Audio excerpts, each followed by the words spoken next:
welcome to the Spoiler Corner. This is the corner where we spoil things. You have been warned, there are no filters here.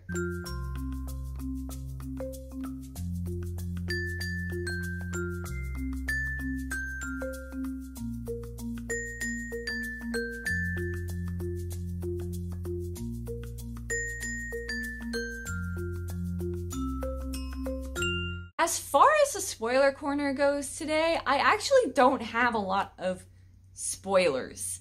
Like, there aren't a lot of things that I feel like are not common knowledge already about the Beauty and the Beast story, because it's a story we all know and sort of know how it's gonna go. So it's really hard to say spoiler when the story's kind of already been spoiled, because just alone by what retelling it is. But again, I did enjoy that Ren and Harper's relationship wasn't completely solidified at the end. There's a lot of room for growth for both of them. There's a lot of room for their relationship to grow. And there's a promise and like a hope that they will get together and stay together. And I think I like that a little bit more than the whole "I love you, let's get married" that's in the original Beauty and the Beast, because the one in A Curse of Dark and Lonely is so much more realistic. It feels more real that, you know, love and true love is not something that is going to be immediately clear to you. Even if you have very strong emotions, strong feelings for somebody, you don't really know if you truly love them or are in love with them. It's about building that relationship and getting to know them more, and I feel like that's how it left off with Harper and Ren. And I like that because it leaves it open to your imagination of like how they proceed in their relationship. That's why I'm scared to read the sequels, because in my mind they're happy. You know, in my mind they go off and they rule Emberfall together and they're happy forever, because I like happily ever afters. I might be a violent person when I write, but I like happy endings, you know, because I feel like it's a reward for all the crap that a character goes through. Like, you go through so much unhappiness and sadness and pain and suffering. At the end, you know, it just, if you die in the end, or if you don't get what you want in the end, it kind of is a sucky story. Like, why would you even put them through that if you're just gonna do this to them? That is an argument for another day, and I will get there eventually. So in my mind, having like two characters fall in love and get together and have them be happy and go off doing other adventures together, to me that's like a reward for the characters for having gone through all these other horrible things. So that's kind of why I don't want to proceed with this trilogy, because I don't want that image to be destroyed. I am so terrified that the author is going to do something stupid where she like breaks them up or something, or throws around like the pairing or whatever. So I'm just like, I don't know. I'll think about it. We'll get there when we get there. Something I can't say I'm mad about, but something that is very glossed over is Harper's mom.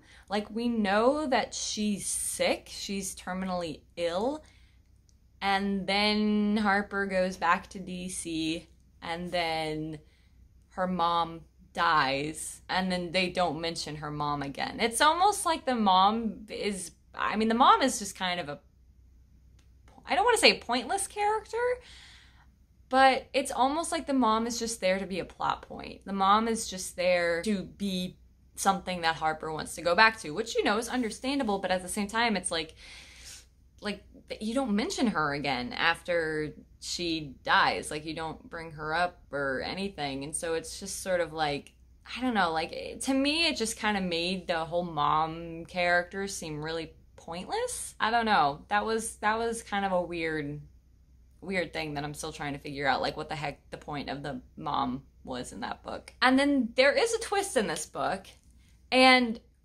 really there's no other way to put it, but there's another Skywalker. The Star Wars is strong in this book. The twist of the book is that Ren is not the only heir to the throne of Amberfall. There is another. And this other heir is actually technically the one who is supposed to get the throne. I guess because he's older or something, I don't know. But yeah, basically Ren is not the rightful heir to the throne. Drumroll please. Brrr. it's Gray! Because why wouldn't it be the commander of the guard who's been living in the palace and defending the prince the whole time? Twist! I gotta say, it was not a good twist. Because, again, it was just one of those things where it's like you could see it coming. You sort of understood that that's what it was eventually going to be building up to. Like, Gray was going to be something more than the commander of the guard. You were just waiting for the other shoe to drop.